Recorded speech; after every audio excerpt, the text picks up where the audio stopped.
Icambere jewe numva noshikiriza nuko hariho ukudatahura ikibazo abigeme baba bashikiwe naco. Ubwa mbere turazi neza yuko mu Burundi amategeko arakingira abana batarakwiza imyaka yo kwifatira ingingo, ni ukuvuga les mineurs.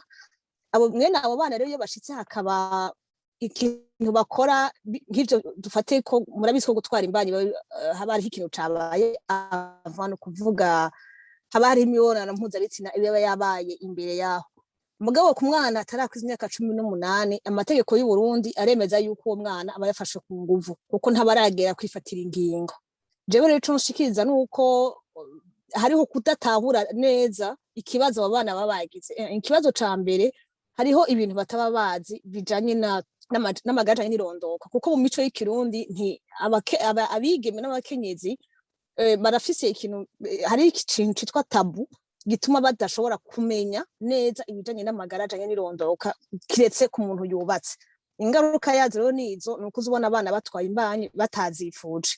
Hama ica kabiri naco, hariho yuko abantu bafata abana ku nguvu, ni ukuvuga abana abantu bahumbisha abana batarakwiza iyo myaka yo kwifatira ingingo, bagaca basanga babafashe ku nguvu kuko nuko amategeko abivuga. Hanyuma igice gikurikiraho nuko baca babirukana kw'ishure. Ngire ko ndababwira yuko bavuga yuko ngo bari abandone, ni ukuvuga ko bavuga ko bahevye ishure, ariko sivyo, ntibahevye ishure, baba barirukanwe kw'ishure, niko amategeko y'amashuri abivuga. Uvuga ko ari ibintu bitatu bigiye gufatangane bituma abo bana bigoye yuko umuntu amenya ati none iciza hokorwa iki kugira ngo abo bana bagume ari abanyagihugu nk'abandi, bagumane agateka kabo, kugira ngo umuntu ashobore kuvyumva, ashobore kugira ingingo afashe kugira ngo aba bana batabagwe. Nuko leta yoshiraho ivyigwa bijanye n'amagara meza ajanye n'irondoka ku bana b'abakenyezi, ku bana bakiri mu mashure bamaze kugera mu rugero yuko bashobora gutwara iyo mbanyi, bakabigisha yuko ingene bategereza kugenza imibiri yabo. Hama ica kabiri, hakaba ingingo ruhasha zihana abantu bahumbisha abana.